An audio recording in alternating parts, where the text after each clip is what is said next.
আসসালামু আলাইকুম। ইমরিনা ডিআইওয়াই হোমের আরও একটা নতুন ভিডিওতে আপনাদের সকলকে ওয়েলকাম জানাচ্ছি।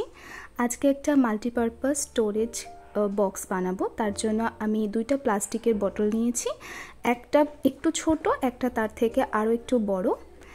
এখন এটাকে ভালো করে কাট করে নিব। কাট করার আগে আমি পার্মানেন্ট মার্কার দিয়ে মার্ক করে নিয়েছি, যাতে কাজটা অনেক বেশি সুবিধা হয়। এখন আমি এটাকে একটা ঘরের শেপ দেব এবং তার জন্য আমি উপরের পোর্শনটাকে এভাবে কেটে নিলাম।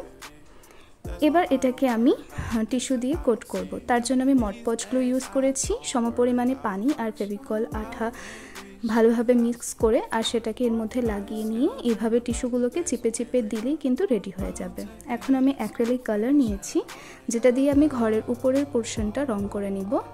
তবে আমার কিন্তু প্রথমে এই কালারটা ভালো লাগলো, পরে এটা একদম ভালো লাগেনি, তো আমি পরে আর একটু চেঞ্জ করেছি। চেঞ্জ করে এটাকে একটু লাইট করে নিয়েছি। এটা শুকিয়ে যাওয়ার পরে এর উপর আরও একটা কোট পড়বে। ডাবল কোটে কালারটা করলে কি হবে, রঙের ফিনিশিং অনেক ভালো আসবে। আর নিচেটাকে আমি এভাবে একটা বেবি পিঙ্ক কালার দিয়ে নিয়েছি। এই তো কালার ভালোভাবে ড্রাই হয়ে গেছে। এখন জানলা দরজাগুলো ভালো করে নেওয়ার দরকার। এর জন্য আমি বিভিন্ন অ্যাক্রিলিক কালার নিয়ে এইভাবে করে ডিজাইন করে নিচ্ছি। আমার ভিডিওগুলোকে এত বেশি পরিমাণে ভালোবাসা দেওয়ার জন্য এবং চ্যানেলটাকে এত দূর এগিয়ে নিয়ে আসার জন্য আপনাদের সকলকে অনেক বেশি ধন্যবাদ।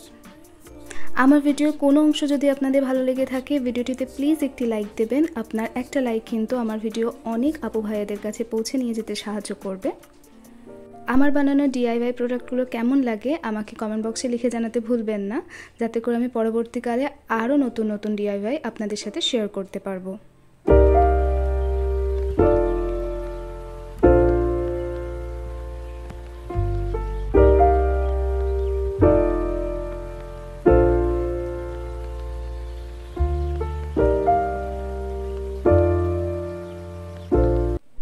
আজকে ডিআইওয়াইটা বানানোর জন্য আমাকে 1 টাকাও খরচ করতে হয়নি। বোতলও বাড়িতে ছিল, আর মার্কার, রং, গ্লু আর টিস্যু পেপার সবকটাই বাড়িতে ছিল। যাই হোক, আমার চশমাগুলো বড্ড এলোমেলো হয়ে এদিক ওদিক থাকতো, এখন সেটা একটা নতুন জায়গা পেল। এইভাবে করে রাখলে আমি সহজে খুঁজেও পাবো আর জিনিসটা অর্গানাইজও থাকবে। আজকের মতো এটুকুই। দেখা হবে নতুন কোনো দিনে নতুন কোনো ভিডিও নিয়ে। ততক্ষণ আপনি নিজে ভালো থাকবেন আর আপনার পারিপার্শ্বিককে ভালো রাখবেন। আল্লাহ হাফেজ। আসসালামু আলাইকুম।